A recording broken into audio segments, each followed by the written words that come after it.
जय श्री कृष्णा। मेरे प्रिय दर्शकों, कैसे हैं आप सभी।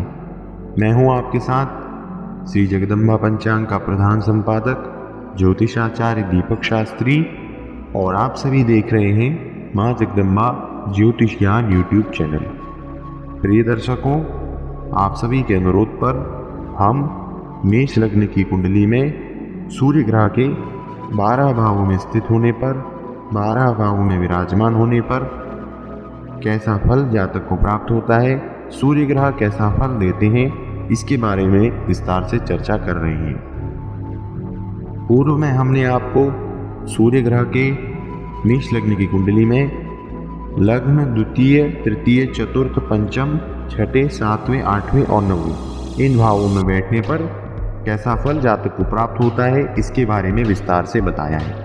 यदि आपने अभी तक उन वीडियोस को नहीं देखा है तो अवश्य ही देख लीजिए। आज हम बात करने वाले हैं कि यदि सूर्यदेव मेष लग्न की जन्म कुंडली में दशम भाव में, एकादश भाव में अथवा द्वादश भाव में बैठे हों, तब जातक को कैसा फल प्राप्त होता है। सूर्य ग्रह जातक को शुभ फल देते हैं या अशुभ फल देते हैं, जातक को जीवन में किन किन परिस्थितियों का सामना करना पड़ता है। यदि आपने अभी तक हमारे चैनल को सब्सक्राइब नहीं किया है तो कृपया सब्सक्राइब कर दीजिए, और हमारे सभी वीडियोस को सर्वप्रथम देखने के लिए बेल आइकन को भी दबा दीजिए। यदि आपको यह वीडियो अच्छा लग रहा हो तो इसको लाइक कीजिए और अपने मित्रों के साथ अधिक से अधिक शेयर कीजिए। आइए आज का यह वीडियो प्रारंभ करते हैं। प्रिय दर्शकों, यदि मेष लग्न की जन्म कुंडली में सूर्यदेव दशम भाव में बैठे हों तब वह कैसा फल देते हैं। सर्वप्रथम यह जान लीजिए कि सूर्य देवता दशम भाव के कारक हैं। ऐसी स्थिति में दशम भाव में उनका बैठना कैसा फलदायी होगा, यह हम जानने का प्रयास करते हैं। मेष लग्न की जन्म पत्रिका में दशम भाव में मकर राशि स्थित होती है, जो कि शनि देव की राशि है। सूर्यदेव शनि ग्रह को अपना शत्रु मानते हैं और शनि भी सूर्य को अपना शत्रु मानते हैं। ऐसी अवस्था में यदि नैसर्गिक मैत्री नहीं हुई तो सूर्य ग्रह अति शत्रु भावस्थ हो जाएंगे, जो कि काफ़ी अच्छा नहीं है। अपने शत्रु के घर में बैठकर सूर्य ग्रह अशुभ फल में वृद्धि करेंगे। दशम भाव कर्म का भाव है। कर्म के भाव में सूर्य ग्रह का बैठना अच्छा माना गया है। सूर्य ग्रह इस भाव में बैठकर जातक को कर्मनिष्ठ, उद्यमी, परिश्रमी और पराक्रमी बनाते हैं, और साथ ही सरकारी नौकरी, उच्चाधिकारी, मान, पद, प्रतिष्ठा सभी देने वाले होते हैं। लेकिन यदि वह शनि से तात्कालिक मैत्री में नहीं हुए, अशुभ ग्रह से दृष्ट हो गए, तो उनका फल अशुभ होगा और दशम भाव से विचारणीय सभी कारकत्वों की वह हानि करेंगे। सूर्य ग्रह की आयु का भी यहाँ पे विचार करना चाहिए। सूर्य ग्रह 22वें वर्ष में भाग्योदय कराते हैं, जबकि शनि ग्रह 36वें वर्ष में जाकर भाग्योदय कराते हैं। तो ऐसी अवस्था में जातक 22वें वर्ष से ही कर्म करने लगेगा, लेकिन 36वें वर्ष में जाकर वह अपने कर्म में सफलता हासिल करेगा। यदि सूर्य ग्रह अधिक बलवान हुए और अशुभ ग्रहों से दृष्ट नहीं हुए तो अवश्य ही जातक उच्च पद प्रतिष्ठा वाला, अवश्य ही जातक सरकारी नौकरी प्राप्त करता है और मान पद प्रतिष्ठा वाला होता है। इस भाव में बैठकर सूर्य ग्रह चतुर्थ भाव में पूर्ण दृष्टि डालते हैं। अशुभ ग्रह होने के कारण इनकी दृष्टि अशुभ होती है और शुभ फलदायी नहीं होती है। चतुर्थ भाव में इनकी दृष्टि के कारण माता के सुख में कमी, भूमि, भवन, वाहन इत्यादि के सुख में भी कमी देखी गई है, क्योंकि सूर्य ग्रह नैसर्गिक रूप से क्रूर ग्रह हैं, अशुभ ग्रह हैं। इस कारण से अधिक शुभ फल करना उनके सामर्थ्य की बात नहीं है।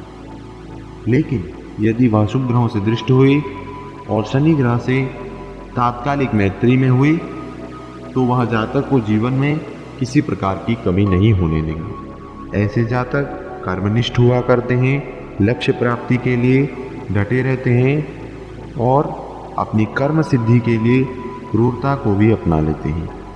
ऐसे जातकों में अनुशासन की कोई कमी नहीं होती है और अपने अधिकार को प्राप्त करना ऐसे जातक भलीभांति जानते हैं। आइए अब बात करते हैं कि यदि सूर्य ग्रह मेष लग्न की पत्रिका में एकादश भाव में स्थित हो तब वह जातक को किस प्रकार का फल देते हैं। तो प्रिय दर्शकों, एकादश भाव लाभ का भाव है, आय का भाव है। ऐसी स्थिति में सूर्य यहाँ कैसा फल देते हैं इसको जानने का प्रयास करते हैं।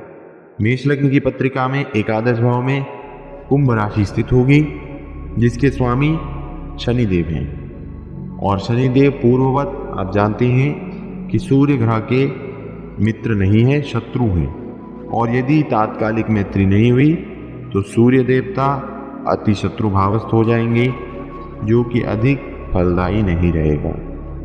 एकादश भाव में बैठकर वह अशुभ ग्रह से दृष्ट होने पर और शनि देवता से तात्कालिक मैत्री के अभाव होने पर सूर्य ग्रह आय में अस्थिरता ला देंगे, लाभ में कमी और मान पद प्रतिष्ठा में भी हानि लाएंगे। इस भाव में बैठकर वह अपनी राशि सिंह राशि पे, जो कि पंचम भाव में स्थित है, सप्तम दृष्टि डालेंगे। ऐसी स्थिति में सूर्य ग्रह यदि पीड़ित नहीं हुए तो जातक को विवेकी, बुद्धिमान और विद्वान बनाएंगे। यहाँ पर यह भी विचारणीय है कि यह विषम राशि है। विषम राशि में ग्रह 0 से 6 डिग्री तक, बाल अवस्था में 6 से 12 डिग्री तक, कुमार अवस्था में 12 से 18 डिग्री तक, युवावस्था में 18 से 24 डिग्री तक, वृद्धावस्था में और 24 से 30 डिग्री तक मृत अवस्था में हुआ करते हैं। यदि आपकी कुंडली में इस भाव में बैठे सूर्यदेव 0 से 6 डिग्री तक अथवा 24 से 30 डिग्री तक हैं, उनके फल में बहुत अधिक कमी रहेगी। सूर्य देवता का लाभ लेने के लिए आपको सूर्य देव की उपासना करनी चाहिए। रविवार व्रत अथवा अन्य ग्रहों की स्थिति देखकर आपको ज्योतिषीय परामर्श लेकर माणिक्य रत्न भी धारण करना चाहिए।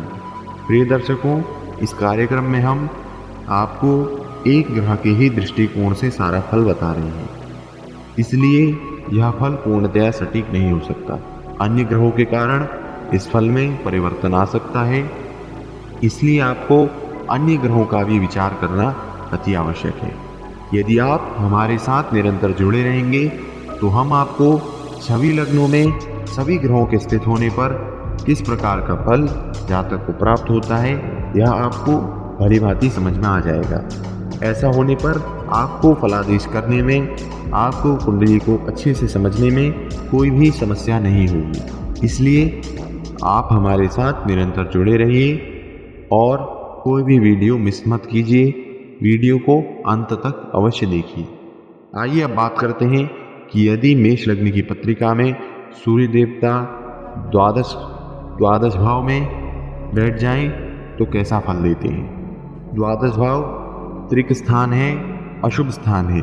अशुभ भाव में अशुभ ग्रह का जाना शुभ ही माना गया है। आइए अब जानते हैं विस्तार से।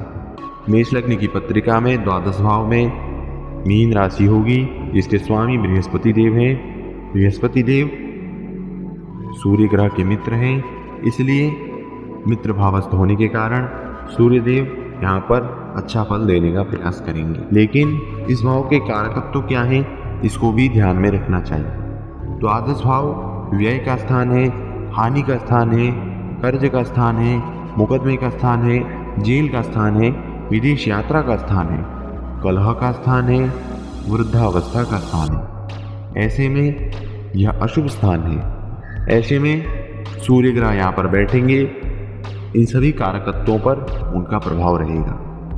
मीन राशि जो स्वभाव की राशि है, जल तत्व की राशि है, शांत स्वभाव की राशि है, जबकि सूर्य ग्रह उग्र हैं, क्रूर हैं और तीव्र स्वभाव के हैं। इस कारण तो ऐसी अवस्था में यदि सूर्य ग्रह पीड़ित हुए तो जातक को कई सारी समस्याओं का सामना करना पड़ सकता है। जातक को विदेश यात्रा से हानि, कारावास, अपराध इत्यादि में भी सूर्य देवता संलिप्त करा सकते हैं। इस भाव में बैठकर उनकी सप्तम दृष्टि ऋण भाव में होगी, यानी छठे भाव में होगी।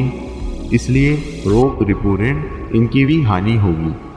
अर्थात सूर्य ग्रह अशुभ ग्रह होने के कारण अपनी अशुभ दृष्टि के कारण छठे भाव की हानि करेंगे, जो कि जातक के लिए अच्छा ही है। अब यदि सूर्य ग्रह यहाँ पर पीड़ित नहीं हुए तो वह जातक के लिए अच्छे फलदायी होंगे। ऐसे जातक मान पद प्रतिष्ठा बढ़ाने के लिए सामाजिक कार्यों में व्यय किया करते हैं। यहाँ पर यह भी विचारणीय है कि सूर्य देवता का भाग्योदय वर्ष 22वां है और बृहस्पति देव का 16वां है। तो 16 से लेकर 22वें वर्ष में यदि सूर्य ग्रह अशुभ ग्रहों से दृष्ट हुए अथवा पीड़ित हुए तो जातक को जेल का सामना करना पड़ सकता है, मान पद प्रतिष्ठा की हानि, दुर्व्यसन का शिकार होना इत्यादि का भी जातक को सामना करना पड़ सकता है।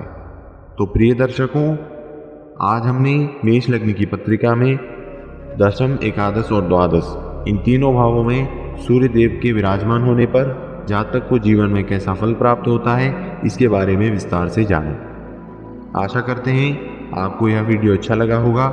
यदि आपको यह वीडियो अच्छा लगा हो तो आप इस वीडियो को लाइक कीजिए और अपने मित्रों के साथ अधिक से अधिक शेयर कीजिए, क्योंकि ज्ञान बांटने से ही बढ़ता है। यदि आप ज्योतिष शास्त्र पढ़ने के इच्छुक हैं तो आप अवश्य ही हमारे चैनल को सब्सक्राइब कर लीजिए, क्योंकि हम आपके लिए ऐसे ही उपयोगी और ज्ञानवर्धक वीडियोस बनाते रहते हैं। और हमारे वीडियो सर्वप्रथम देखने के लिए बेल आइकन को भी दबा दीजिए। आपके मन में कोई भी शंका अथवा प्रश्न हो तो कमेंट बॉक्स का उपयोग कीजिए और अपने प्रश्न हमारे साथ साझा कीजिए। हम अवश्य ही आपकी शंकाओं का समाधान करने का पूर्ण प्रयास करेंगे। आज की इस वीडियो में इतना ही। मिलेंगे आपसे नई वीडियो में, तब तक के लिए जय श्री कृष्णा।